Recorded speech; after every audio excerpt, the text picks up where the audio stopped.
20 in the field, 2 on the front row. It'll be Francesco Pizzi, the Italian, for TJ Speed in that number 55 machine. Watch for him to put his head down to try to lead coming out of turn number 1. But the driver looking to turn the entire weekend around, Michael, Miles Rowe for Force Indy and Pabst Racing. The number 99 starting on the pole, your point leader coming into the weekend. He had won 3 straight races, all 4 races on the podium, a third in round number 1. Did not have the luck yesterday, 15th in the final order, and we'll see what he's able to do here today. Yeah, that was a rough run for him yesterday. Actually, 18th with a penalty. 18th. I forgot he got a penalty. And he went down 2 laps. It was an unfortunate race for Miles, and I think big picture, obviously there's a lot of championship races to go, but that was a big hit for him yesterday, and a car certainly a lot better than that 18th place finish. Well, you think about the momentum he had coming in, right? You want to capitalize on that. You never want to come to a racetrack having won 3 races in a row and then all of a sudden have some trouble. You want to keep that momentum up and get that good result.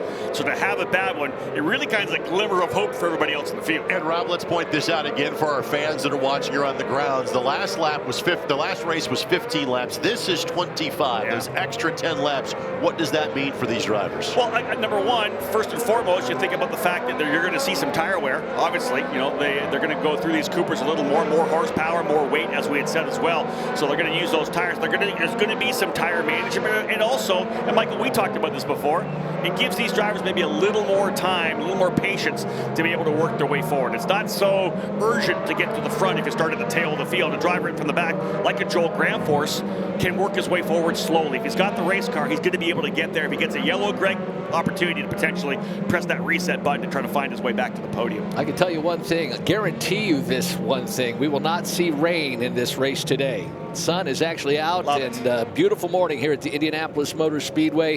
Field making their way through the south end of the course right now, through turn number 10, and then they'll make their way through turn number 11. The USF Pro 2000. Again, I'm Michael Young with Greg Rakestraw, the voice of this series.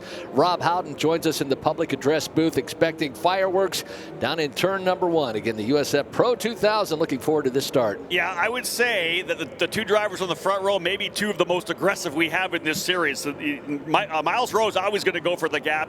Pizzi's the same way. This is the guy that will make a move. And you're going to see some excitement here when they work their way down into turn number 1. If that's where you've decided to start the day, up on the mounds or up in the grandstands, get ready.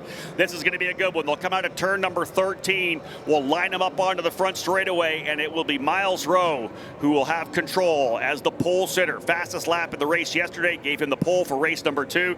A pretty quick run out of turn 14. They're rolling some speed out here onto the front straightaway. Indeed, green, green, green. Racing down into 1. Rowe all the way to the bottom of the racetrack, as we would expect. Look who else is coming there. Outside goes Pizzi, and in comes D'Orlando thinking about it. He gets off the brakes early, though. They'll roll into turn number 1. Driver's doing a good job so far. Look at the guy on the outside. That's Kiko Porto, as he's going to get by Zendelli. Little contact. Zendelli's going to go 4 wheels off. Zendelli is going to go to the tail of the field, because that wet grass out there, Michael, when you're out there, all you're doing is kind of holding onto the throttle and try not to spin. And Kiko Porto kind of had a bad start, was able to regain down into turn number 5, or should say turn number 1, with that late braking, but he made contact there, as you said, with turn number 1. A couple drivers not able to get through the chicane as well. I believe that might have been Ushijima maybe, and potentially one of the turn 3 cars as well, Jonathan Brown or Jackson Lee. So they'll have to see the position for sure. And one driver spun. That's Miles Rowe. Yep. Miles Rowe has spun coming into turn number 7. He's out in the grass.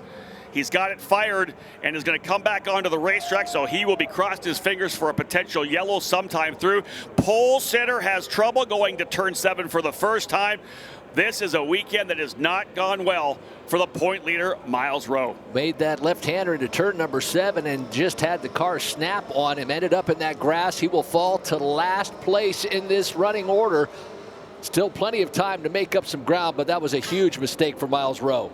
He comes in with a pretty solid lead of 30 points. That's essentially a full race win, so the cushion was still there, but trouble for him to go to the tail of the field. Look at the fight further back as well. Here we go, coming into turn number 1. The guy on the outside, that's that USF Pro Championship scholarship colors for last year's USF 2000 champion, Michael D'Orlando. He is putting a ton of pressure right now on Pizzi, who has the lead. Francesco Pizzi able to get the lead. Not sure what happened to Miles Rowe, but obviously pressured by Pizzi coming down into turn number 7. So Francesco Pizzi, the Italian, is now your leader. Pizzi, D'Orlando, Porto, Ushijima, and Miller were the top 5 last time by the stripe. And here they look at the battle further back as Miller trying to find a way by Kiko Porto. More racing deeper in the field as well as Denmark getting in there.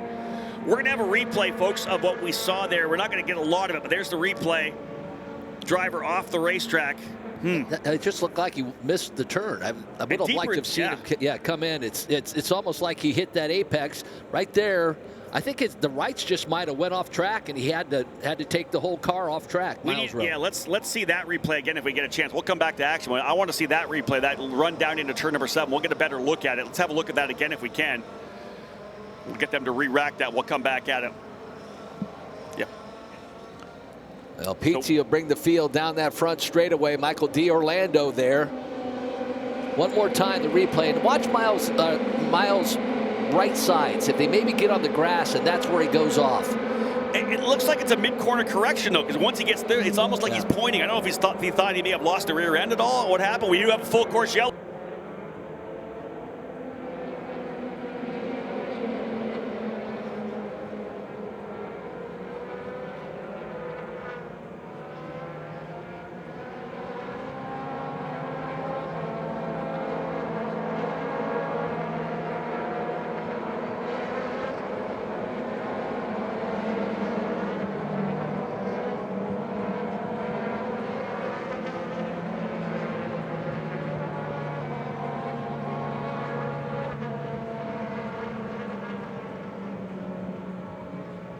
Miles Rowe was. Yeah, there we are here. Yep. She's on the inside of the track. And then Finelli is on the north end. Maybe contact coming out of turn number 11. And he might have hit the outside retaining wall. No, there's Finelli there. He's already behind the wall. He's behind the wall. So that'll be it for Charles Finelli and his trip to the Indianapolis Motor Speedway. He is done. Brewer with the issue over in turn number 7. So, wow. A little bit of excitement, Michael, to start things off. We had our pole sitter, Miles Rowe, looking for redemption. Trouble. He goes to the tail of the field, but able to work his way back forward. Well, Ushijima started P10. He's now in 3rd. Grand Force started 18th, and now in the top 10, running in that 10th position. And did we not talk about Grand Force? He wanted to get a couple of spots early and then hope for that yellow flag, which he just got. The patience for Grand Force is going to pay off. He ends up coming up into 10th position. So here it is right now. Pizzi the leader, D'Orlando second. Reese Ushijima, who started, as we said, further back, 10th position. He finds himself up into 3rd after the opening chaos. Great run for him on the podium yesterday, now back into the 3rd spot. Kiko Porto 4th, Jack William Miller in 5th. Jace Denmark, who started all the way back in 14th, he's up to 6th. 8 position improvement for Denmark. De Alba goes into 7th, Salvador De Alba. Jackson Lee, who started 9th, runs 8th. Jonathan Brown in 9th, and Joel Gramforce, as we talked about, from deep in the field now up into the top 10. We talk about Ushijima going from 10th to 3rd, made a big move, and that was all when the Miles Rowe incident was unfolding. He got around Kiko Porto in the north end of the track, and I'm guessing turns 2 and 3, that first portion of the course, because Porto led him in, and then Ushijima got around him somewhere in there, and of course all our focus went to Miles Rowe and his off. Driver into the pits right now, Ricardo Scotto into the pits with front wing damage, so we'll see what happens with the Scotto here. The number 81 of Nick Montiero's into the pits as well. Boy, the highs and lows of Scotto yesterday with a win, and now issues in this race. We'll see if they're able to get him back out before he loses a lap, though, because he is still on the lead lap, as is Montero, so you know they're going to be working as hard as they can to get him back out. Looks like they're still taking some time to work on the car of the 93 of Lindsey Brewer. Tough for Lindsey. She had a really good run, almost into the top 10 yesterday. Not sure what happened to Lindsey Brewer. She is, of course, falling down the order. So both Finelli and Brewer essentially out of this race right now. 18 drivers remain of the 20 who started, but a good jump for Pizzi to be able to take advantage of the issues that happened with Miles Rowe. Takes that lead right now, but man, aggressively challenged by D'Orlando on that one lap. We were joined in the public address booth yesterday by Jace Denmark. He helped us in the USF 2000 race. He started 14th, now up to P6, so 8 positions up for Jace. Well, if not mistaken, at the end of that run, we asked him how good he was going to be. It was going to be the hard charger, right? He said he'd see if he could do that for us. So right now, he is... it's clearly for us is why... 100% that's what this is for, yeah. And I feel honored about it. Right. Jace's a great young man. I'll tell you this. So I had Jace after a big win at Road America. He joined me in the booth there for the final race of the weekend at Road America. And then going for the championship in Portland, he got together with his teammate. It was a wild battle between Miles Rowe, Michael D'Orlando, and Jace Denmark for the championship going into that race. Pabst Racing looked like they were going to be able to win the championship. They end up taking each other out of the race. D'Orlando comes through for the win in the championship. Just Cinderella story, essentially, for D'Orlando. But literally the last race of the weekend was Pro 2000, and I asked Jace if he wanted to join me in the booth, and he did. And I thought that was a classy move of a guy who had just lost a scholarship, which is worth over $400,000, but he came in and was able to give me so much great insight on that particular race. This is a classy young man, Jace Denmark, and the great thing is I had him in the booth. I've been working with him a little bit, to do booth work with me, the analyst position. I went and raced the big karting event at the end of the year last year in Las Vegas. Jace was my coach. I thought that was kind of, because he's a top karter. It was kind of cool as we switched roles from teacher to student. How interesting was that, by the way? It was awesome. Again, to see the other level of a driver, and you understand racing is obviously very technical. You sit down and look over data, but to be right there and have him kind of showing me what I was doing, what I needed to do, to go over the data that we came off my cart, it was unbelievably cool. I can't imagine that you would need any assistance driving a kart at your age, but always, they say you can't teach an old dog new tricks, but clearly that's wrong. Always learning. That's right. And again, at a track like that, temporary circuit that was at the Rio Hotel, the Superkarts USA Super Nationals was the event, and I had a fantastic time. Someone's just pulled off here coming down 7. Who is that who has pulled off the side of the racetrack? That could potentially be Jackson Lee. Looks like he just moved to the back. Hell, he's off. Yeah, he is off the track. And I think that may potentially be Jackson Lee off in turn, or between 6 and 7 on the Holman Boulevard to the yeah, we certainly won't be able to go. Yeah, we certainly won't be able to go green. It is indeed Jackson Lee. Oh, what a shame.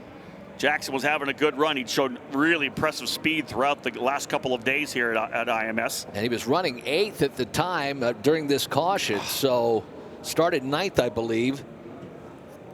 That's a shame. Jackson, of course, coming in here. This is one of the big races for him. Obviously, working their tail off to find the money and the budget to be able to continue to run here in USF Pro 2000. This is the race, right? This is the home race. Of course, as we know, Jackson's father, Kevin Lee, on NBC Sports. He's been in this booth many, many times before, part of the IndyCar Radio Network as well.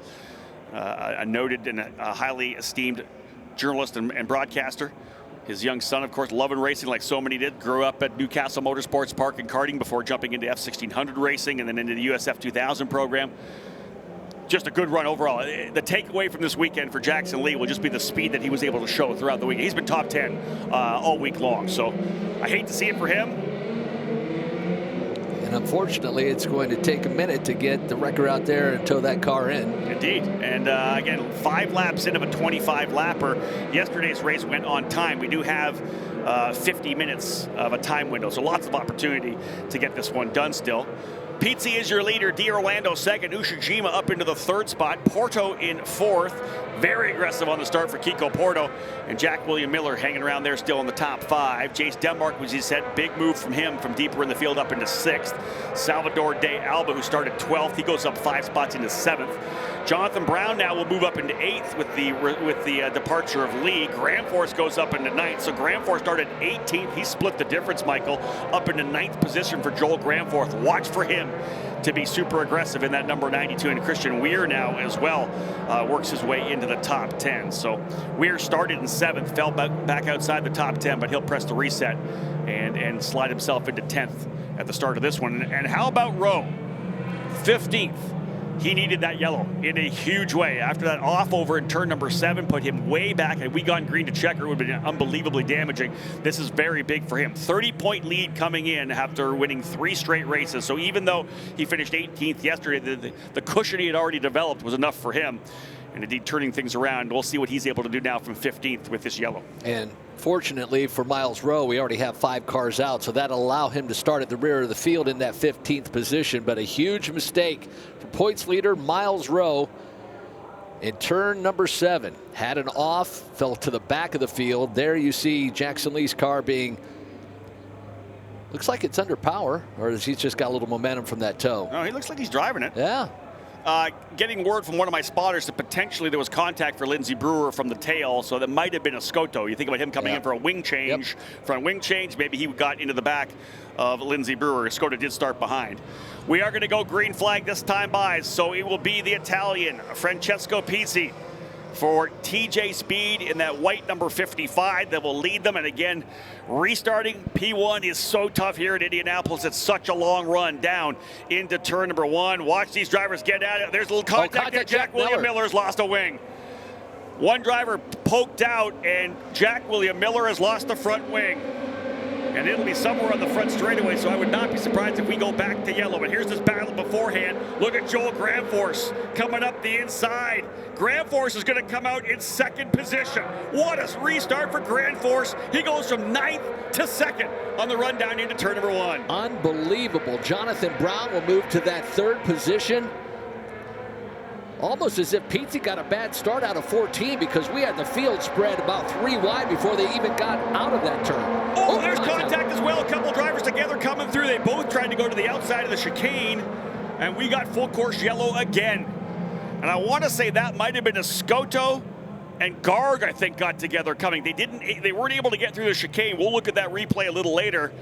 A lot of chaos, and there's the wing of Jack William Miller on the front straightaway. Miller just got checked up there. As they came out, I think one of the reasons why is normally when you're on a restart like that, you're going to get on the throttle at a 13, right? You're going to get on it quickly. He waited and waited, and you can see a couple drivers popped out, and Miller got caught up in that one.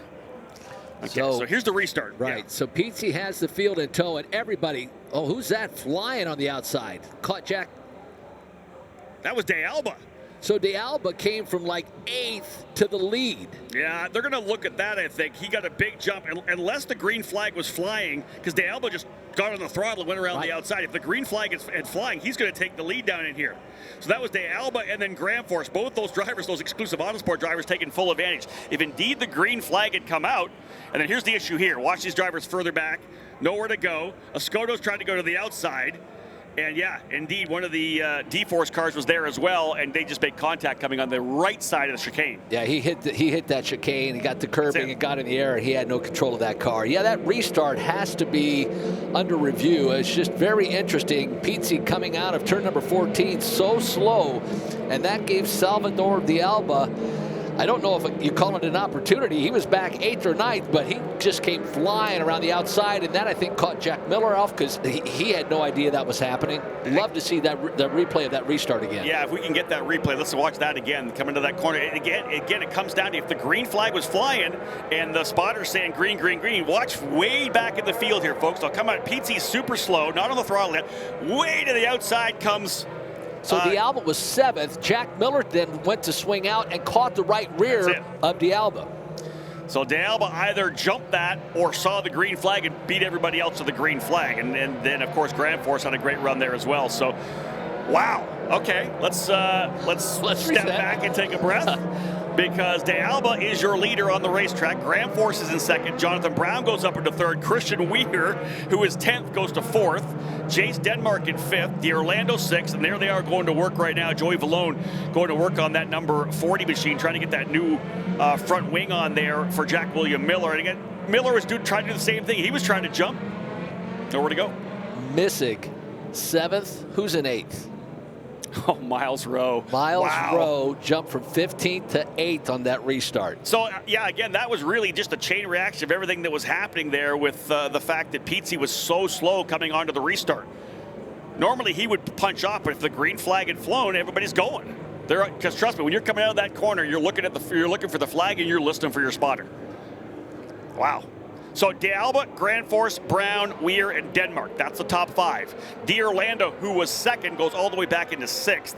Missing in 7th, Rowe 8th, Pizzi in 9th. He restarts and goes all the way back to 9th. I'm so surprised he didn't get on the throttle earlier. And Ushijima in 10th. So 1st, 2nd, and 3rd go back to 9th, 6th, and 10th. That just was not the restart they were looking for. Wasn't expecting that at all. A reminder to all of you fans here at the Indianapolis Motor Speedway, Indianapolis 500 champion, his final run, the final chapter, autograph session with TK, Tony Kanaan this Saturday, today, 1 to 3 in the Pagoda Plaza. Say hello to TK, wish him all the best, and what could be still some doubts in some people's minds, his final Indianapolis 500. Yeah, I've listened to a lot of interviews with TK, and he's talked about the fact that this will be the last one, well, unless I get an amazing opportunity, right? I remember last year he came by and was waving to the fans, saluting the fans. Yep. I thought, well, he's done this year, and now he's going to do one more. So we wish him all the best. He's got a great ride. We're not the only ones that feel that way. Even when Dario Franchitti says that in his morning interview yesterday, yeah. I tend to believe that this is his last 500. Maybe. Yeah. And listen, TK loves the 500. We know that, right? And the 500 loves him too. The fans love TK here. If an opportunity came with a good car, maybe, right? You think about running with Arrow McLaren this year. Obviously, Ayrton Senna, his hero, and to be what a storybook finish to drive for True. McLaren and potentially his last Indianapolis 500. If he could win, my goodness, what a story that would be. So Jack William Miller, they were able to get that new wing on. He is on the lead lap still, so he'll be 15th position. And we still have a long way to go. Remember, we're only working lap number 9 right now of 25. I had hoped, we talked about the fact that USF 2000 was kind of chaotic. And of course, these older drivers with more experience were going to show us how it's done. Show patience, virtue, and we've got anything but. So the AMR IndyCar safety vehicle. We've got workers down on the driver's left again, Michael, as they come out of turns number 5 and 6. So I'm not sure who that potentially is or what's going on down there, but we do have some service vehicles on the racetrack on the exit of that chicane 5 and 6.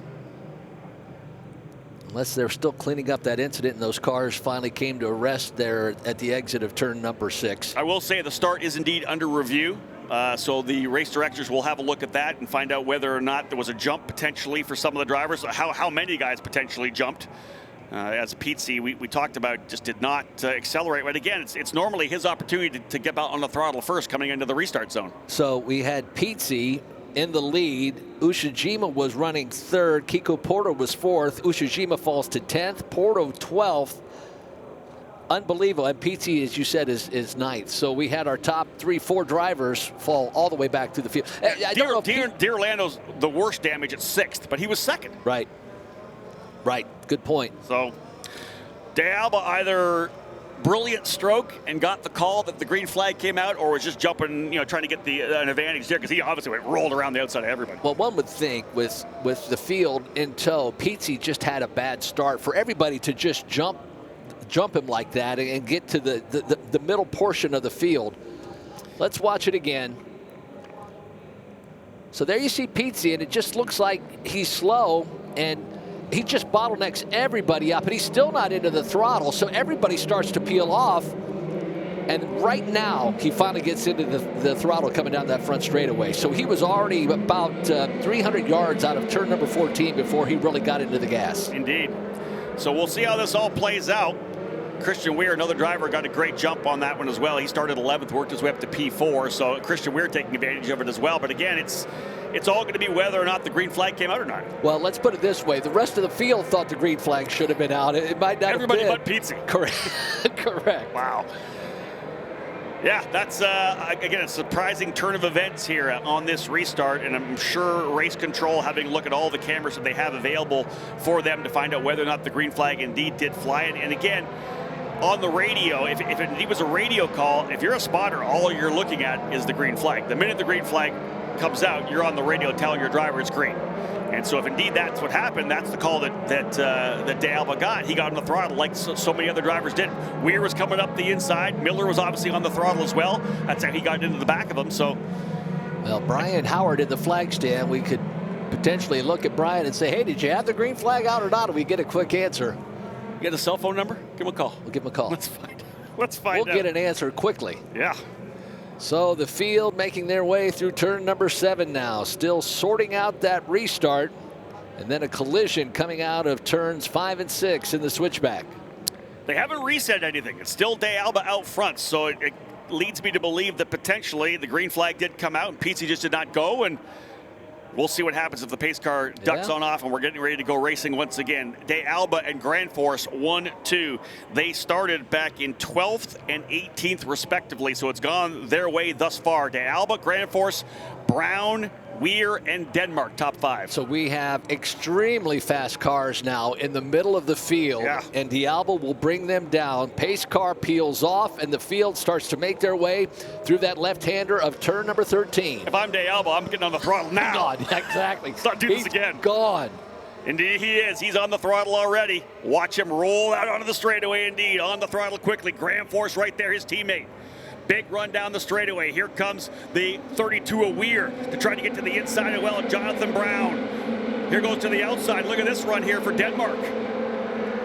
D'Orlando going to watch him things on the bottom of the racetrack as well. He'll try to go to the inside. Great move by Chase Denmark. Yeah, Denmark had a really strong move up into third, but some contact there as well. I want to say that the left front of D'Orlando potentially into the side of Weir, the 32, coming out of turn number 1. We'll see whether or not there's any damage there, but they'll work their way now through. Everybody trying to cycle through. Indeed they do, and there's Miles Rowe getting aggressive coming forward as well. Wow. What a start. Back to green flag racing. 10 laps down, 15 to go, Michael. Here they come into turn 7. We go 3 wide back in that 5th, 6th position, but D'Alba certainly will lead this field. Lots of tire smoke as they brake heavily into turn number 7. Everybody clean through. Oh, look at the contact there. That's Christian Weir going at it with Michael D'Orlando coming out of 8 through 9 and over to 10. And this is when things get crazy, obviously, during a restart, right? You're packed back up again. They haven't stretched out enough yet, and that is a big fight. D'Orlando, I think, has his elbows up, as does Weir. Weir does not want to give up what he was able to get on that restart. Moved up to P4, so his elbows are up. He hasn't shown the speed to run in the top 5. That's why he's having to elbow it up right now, because he is getting aggressively moved. And here comes Montiero potentially back into pit lane. Yeah, look, watch Weir. He's going to go to the bottom of the racetrack. Full defense mode for Weir to the bottom. Out comes, actually, no, that is, I believe, D'Orlando down to the bottom. No, there goes D'Orlando to the outside. That's the other 2 car. That's Pizzi who's got himself back up into the fight. How about 3 wide, 2 deep, down into turn number 1. Oh, contact there again for D'Orlando as he gets shuffled a bit there by one of the Che Howard cars. That would be probably Ushijima. Wow. And look at D'Orlando, way outside. He is slowing like there could be some damage. Yeah, look at that car's crabbing. He's got a broken, I want to say, right rear. I was watching Miles Rowe. He was able to get himself up to that 8th position. Miles to the inside, trying to take that position, and he'll remain in that 8th position. The bad luck that has been plaguing Michael D'Orlando here after winning the championship last year is unbelievable. He's literally going to hardly be able to make the corner. He's going to try to get it back here. Let's have a look at that replay coming through. As I said, the contact between he and I believe Weir coming through the corner. No, it was Ushijima. So Ushijima's the blue car a little bit further back. D'Orlando's going to go to the outside. Pizzi and Weir side by side to the inside. Now watch Ushijima. He's going to get a better run from that second row on the inside. D'Orlando's going to be on the outside. Here comes Ushijima coming through and big contact. And there's the broken right rear. Left rear to right rear contact. Ushijima just pushing past the apex. Yeah, Ushijima totally missed his braking mark and just slid in D'Orlando. There's nothing Michael could have done there. What a shame. It's just been so tough for D'Orlando. He's going to fall down the order to 15th. Yeah, Montiero's in pit lane. This thing is wild so far. And here he comes. You can see the rear damage there. Yeah, indeed. Broken toe link on the number 1 last year's USF 2000 champion. D'Orlando has just not had the luck at all. Good finish on the podium yesterday. Goes all for naught here in the back end of the doubleheader. So I'll tell you who's coming forward. Miles Rowe, you talked about. Oh, yeah. Weir, Pizzi, and Rowe are all there together. You'll see them coming into view right there. They're 3 wide. Now Rowe goes to the outside. Pizzi will go to the inside, try to get around Weir. And we'll look for the over-under potentially coming from Rowe as well. But, you know, in all this battling we're watching is Rowe's going to go around one of them coming through 8 and 9. Joel Granforce has taken over the lead. Granforce takes the lead from D'Alba, so the Swede has gone to P1. We're watching this crazy battle for 5th, 6th, 7th, and 8th. And Joel Granforce in the Corpe exclusive Autosport, number 92, has gone to P1. Action all throughout this field. What an amazing pass for Granforce over Salvador D'Alba. Jace Denmark in that 3rd position. That Corpe car, one of my favorites. metallic raspberry, the color on that car. I absolutely love the livery on that machine. And up front right now with Grand Force, De Alba second. Chase Denmark, P3. He promised us he'd do it. He started deep in the field, as we know, 14th. He's up into the third spot. Jack William Miller working hard as well. We know what happened to him with that wing, but he has moved 4 positions up to 11th already for Jack William Miller. Watching that battle for the 5th position, Weir and Miles Rowe. Shout out to Jordan Missing as well, as he's right behind those 2 TJ Speed cars. He's got his teammate coming up behind him as well. Here's the battle here we saw before. This is Miles Rowe going at it with Christian Weir. Let's see if we get the over-under. Rowe, very nice over-under, but can he complete it? You got to get to the apex. Yes, he's not able to get to the outside. Oh. Weir's not going to give it to him, and yeah, Rowe gets off. He gets back on. Missing's going to be able to go around him. So that was, again, when you're making that inside move, you almost have to cede the position. Unless you're alongside that driver, you just simply can't pinch him down. He's going to go to he's going to try to get that car to get out to the apex, and then of course out to the outside of turn number 4. Yeah, or Miles 3 rather. tried to force that issue. Yeah. Probably should have been a little more patient, but he's making such a great charge. Thought he'd try to gain a position there. Does have some cushion in the championship, as we know. 30-point lead coming in, trying to recover from what was a crazy start when he went off the racetrack, back to 15th. He's now up in probably, I want to say, maybe 8th position now. Yep, 8th. 8th, and he's got Ushijima behind him. So Rowe falling back a little bit. It's Grand Force, De Alba, Denmark, Brown, Weir, top 5. Pizzi right there, 6th. Missing 7th. Rowe 8th. Ushijima and Zendelli, 9th and 10th. Joel Grand Force, though, out front. Second last year, the GB3 Series, a very talented young Swedish driver. We've had a lot of great Swedes come through this USF Pro Championship program, and he's going to be the next one. A very talented driver looking for that first win. And this is the track. It's nice to get it done here because there's so much racing still to go. Michael, you get that first win, you get that momentum going for the rest of the season. This would be huge for Joel Grand Force. Just an update on Jackson Lee, and indeed that car out of the race. Just reported Jackson Lee out of that race, so mechanical issues with that car, and as you said, Rob, unfortunate for that young man. Yeah, D'Orlando, Escoto, Lee, Brewer, and Finelli all out of the race. 15 drivers remain, only 14 on the lead lap. You go back to Kiko Porto in 13th and Bajoy Garg in 14th spot. Good fighting up front. In fact, a couple of TJ Speed drivers going at it here as well. That is Christian Weir, P5. Your pole sitter, Francesco Pizzi, trying to see if he can't recover after what was, we just have to believe, kind of a mistake for him on that restart. Just didn't punch off. Everybody else seeing the green and getting at it. Tough one for Francesco Pizzi. Well, Miles Rowe able to get around Jordan Missing. That'll move him back into that 7th position. And that's indeed Ushijima getting by Missing as well. So that was the fight for 8th. So Ushijima in the J. Howard Driver Development blue, white, and red machine there in the number 6. He has gone back up into the 8th spot. Remember, he, again, on that restart, he was sitting there P3. And again, when you're D'Orlando, you're Ushijima behind Pizzi, you're waiting for him, like you're waiting for him to go. You're looking at his gearbox. And everybody else was able to take advantage of it. All kinds of battling in the back. Weir, Pizzi, and Rowe. There's Weir and Pizzi battling. That's Rowe. Rowe, I should say Rowe, yeah. Getting around Pizzi. Pizzi didn't want to give it to him. He went to the bottom. That was either Pizzi or Weir. Not quite sure which of the TJ Speed cars that was. But indeed, Rowe getting another spot. Here comes Ushijima and Missing on the action as well. So this is a pretty good battle here right now. We're looking probably 6th back to 10th. Almost 11th, because Jack William Miller looking to get in there as well in the Miller Unitary Motorsports number 40. Yeah, Weir was ahead of Pizzi, and I think Rowe made the attack on the inside, and those two went, and I think Weir stayed to the outside. We'll see as they cycle back through. That was the battle for the 6th position. Front 4 drivers have checked out, essentially, the big gap back. Yeah, it is still Weir. Yep, Weir, Rowe, Pizzi, Ushijima, Missing, Zendelli, Miller, Sooner Murthy right there, as is Kiko Porto. Ooh, Ushijima locks him up, gets around the Pizzi machine, and hangs on to it. That was a huge lockup on the right front. Look at this. Pizzi's going to try to back down to the inside of turn number 4, and he's going to get the spot done. That's tough for Ushijima. Here comes Jordan Missing in there as well. Watch him try to come through. Missing's going to cut the course. He's going to have to go back behind. So Missing went to the outside, not able to get through the 5-6 chicane. He's going to have to give that up and get back behind Ushijima. or risk a 30-second drive or a potential drive-through. No, he gives it back up. Good job for Jordan. But anytime you lock a tire up like that aggressively, it's going to want to start locking up again. Second time he's done it. Remember, he got into D'Orlando, and he is flying on the inside. Here's the replay. Big run down the straightaway, as we know that the draft so big. But this is a lunge from way back.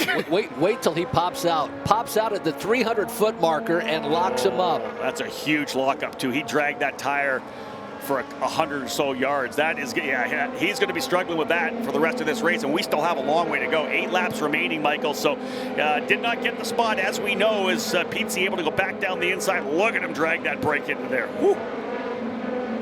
I think, I'll tell you, every driver behind him knows that now, too. Yeah. They're fully aware that they're going to potentially be able to battle. And here's that move side by side. Rowe trying to get around Weir this time. More contact again.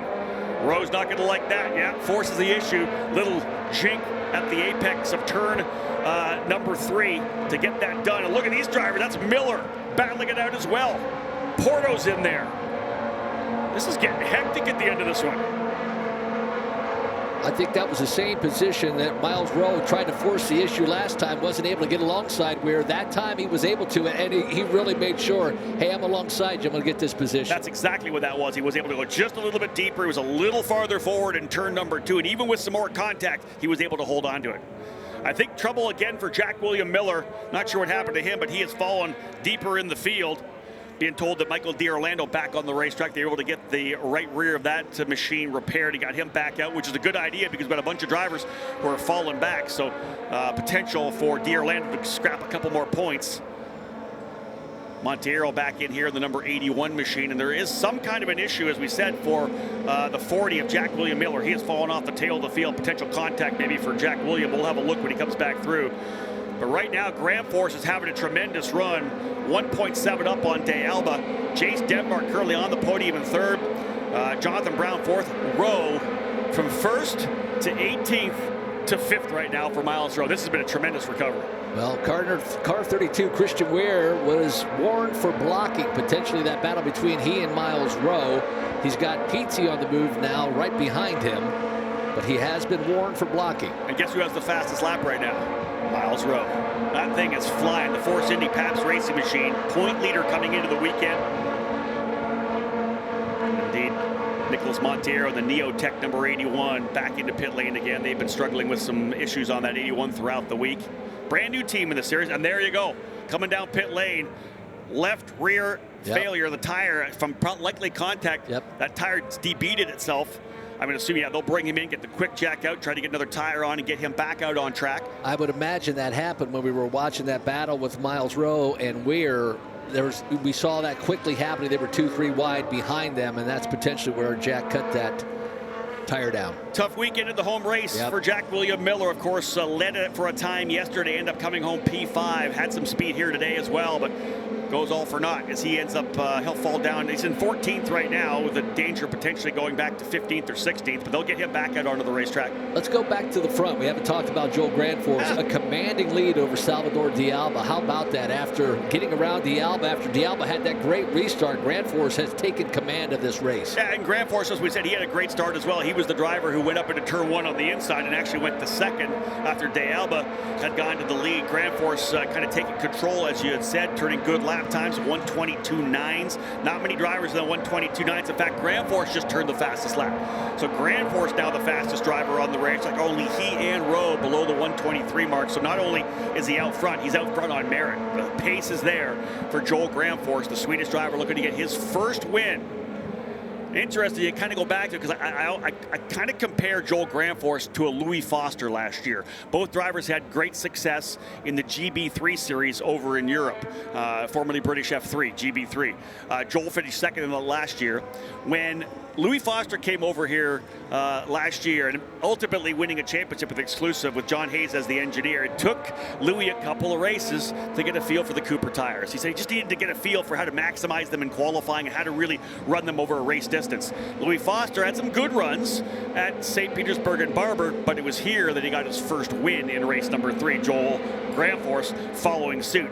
Could that be potential championship run maybe for Joel Grandforce? Grandforce picking up tenths a lap, 2/10 a lap. He goes to now 0.3 tenths a lap ahead of our second place running D'Alba, but it's just getting a tick of time.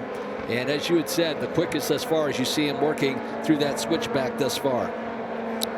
Laps winding down, 4 laps to go when they get back around. They'll come down the Holman Straight once again. There's your lead for Grandforce over his teammate Salvador D'Alba. So yeah, exclusive 1.8 seconds. Yeah, he's doing a fantastic job. And the pace is there. The outright pace is there. Ushijima just got below the 123s as well, 122.9989. So he's down there with good speed as well, and potentially closing up on Pizzi. That could be a battle we're going to see maybe for 7th position for Rhys Ushijima, his turnaround weekend for sure at the start of this season. If he has any tires left, he'll use up every last bead on those Cooper tires. Indeed will.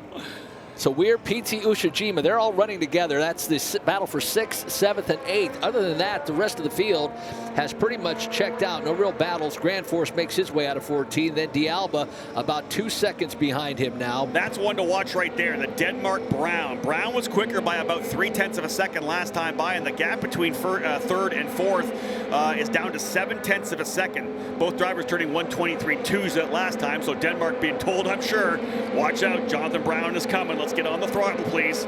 Denmark trying to get that big recovery. Started 14th and has worked his way up to 3rd now for Jace Denmark, driver at Scottsdale, Arizona, was in the championship battle last year in USF 2000. Came up short, but was able to put together a program to come pro racing here this year. And a talented young man, well-spoken as well. You and I had him in the booth yesterday. Again, a fantastic young driver.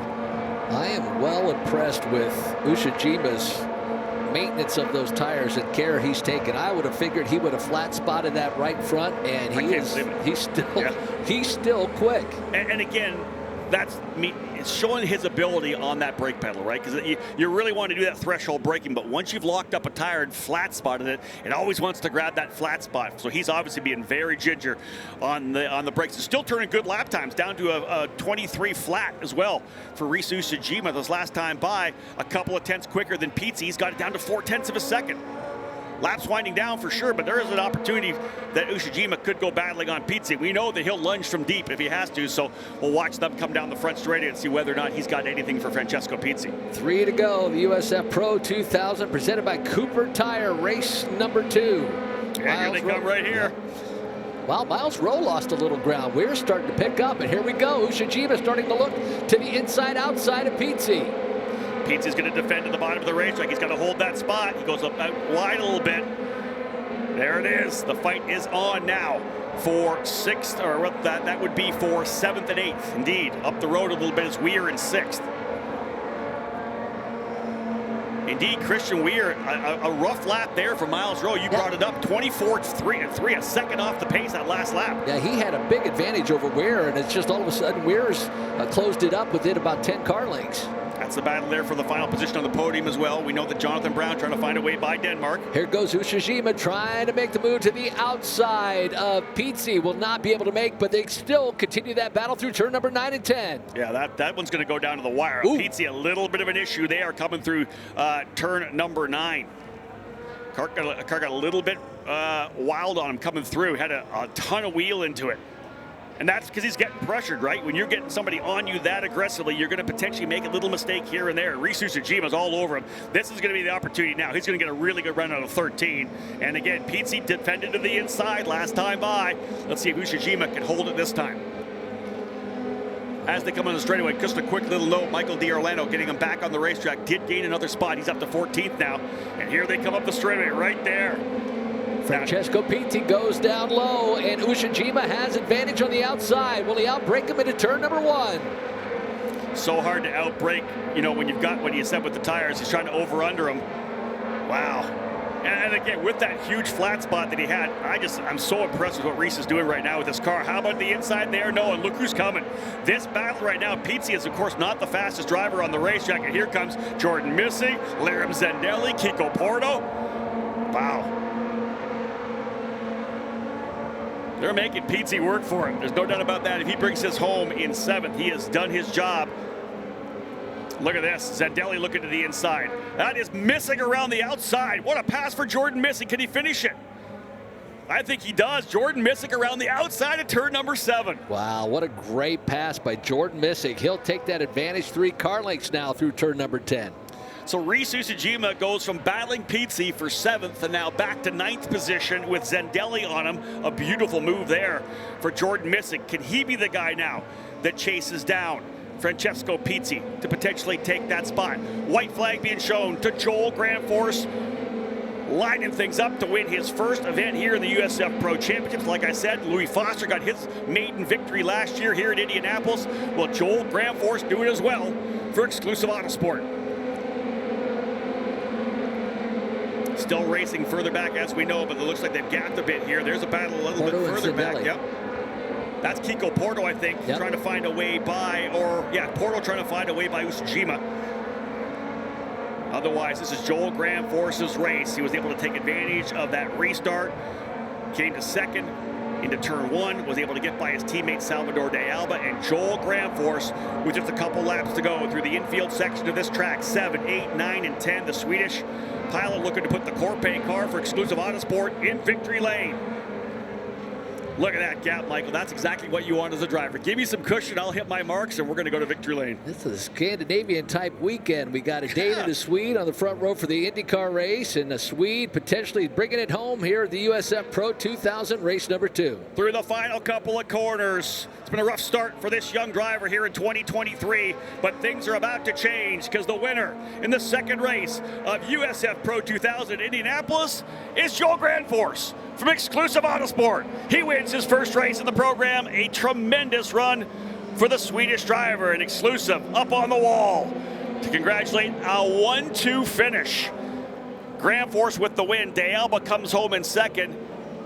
Jace Denmark delivering on the promise he made to us to be the hard charger, moving his way forward. He goes from deep in the field, 14th to 3rd for Jace Denmark. Jonathan Brown, a strong run, bringing it home in 4th spot. Miles Rowe ends up P5.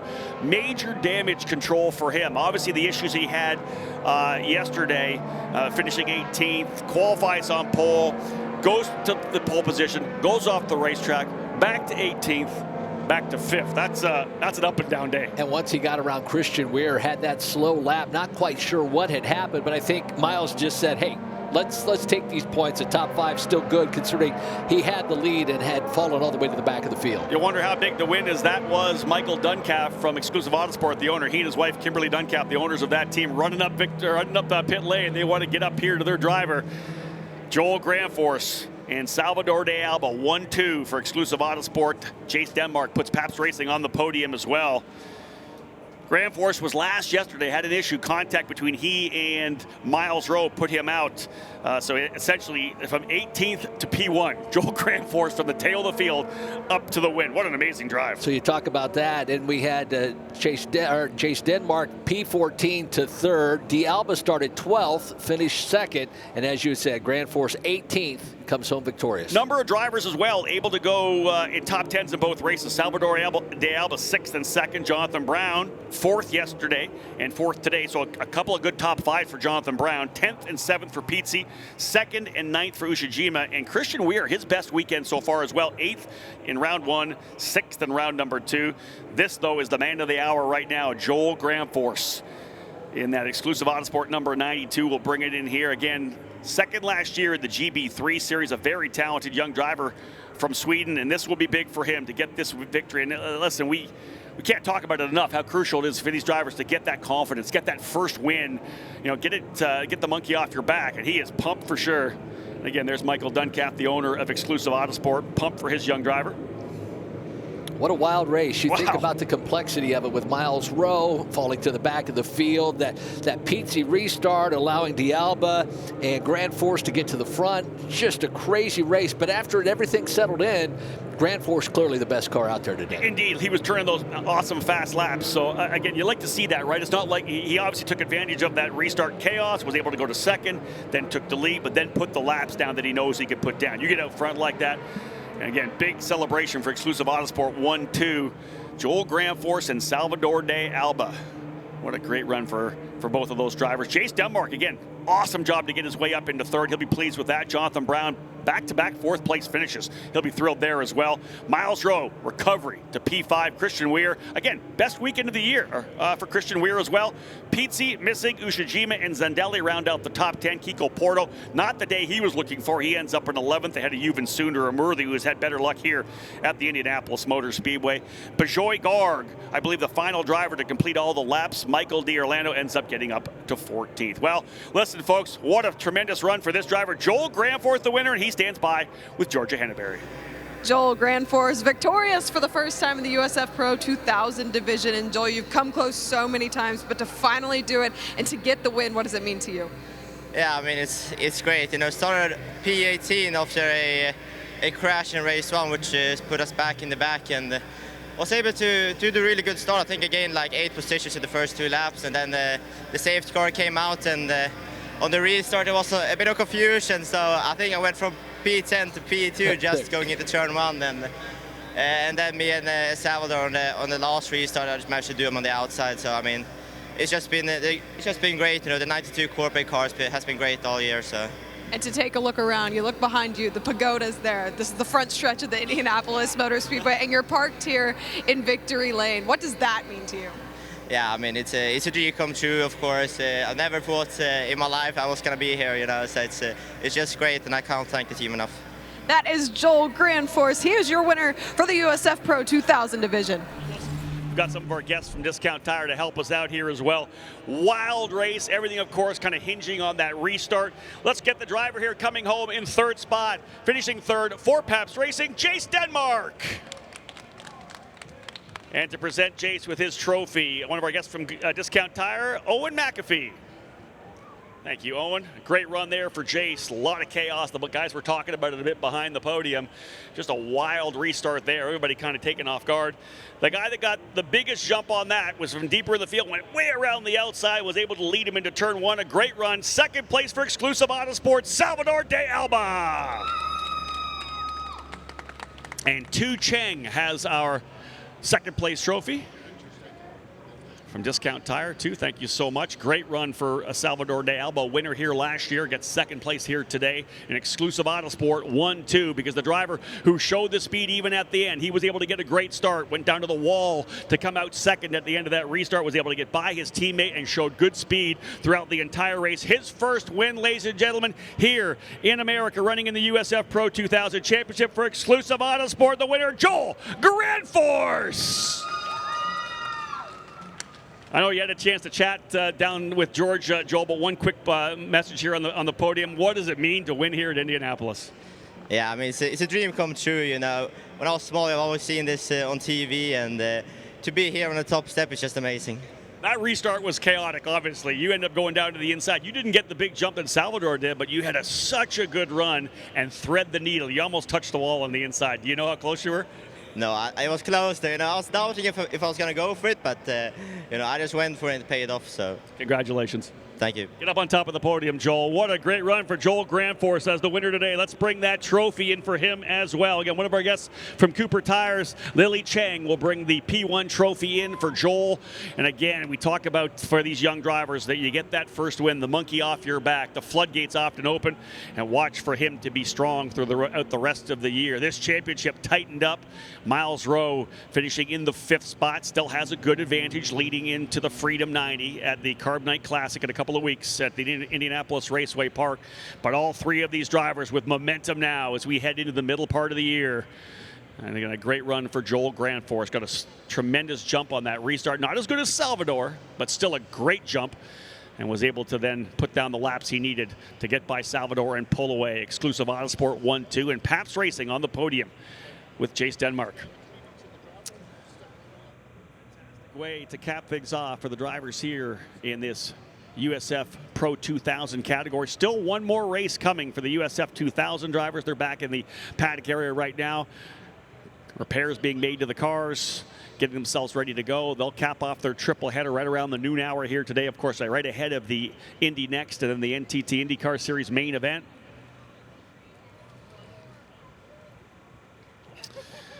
But again, great action down here in Victory Lane as the smiles of the drivers who have been able to get here at the Indianapolis Motor Speedway. Obviously a place that you want to win at in your career. And for Joel Granforce, his first win as part of this USF Pro Championships program. The champagne will be flying here momentarily as well. What a race that was. Some good racing. We actually focused a lot deeper in the field as well. Watching the battle with Francesco Pizzi, Christian Weir, Miles Rowe. Michael D'Orlando struggled again. Got contact between he and Risu Sujima. Just a tough one all around for D'Orlando. But the drivers here again able to work their way out into the podium. Well deserved. Champagne getting ready to fly here right now, folks, to cap things off for USF Pro 2000. Joel Granforce with the win. Salvador de Alba in second.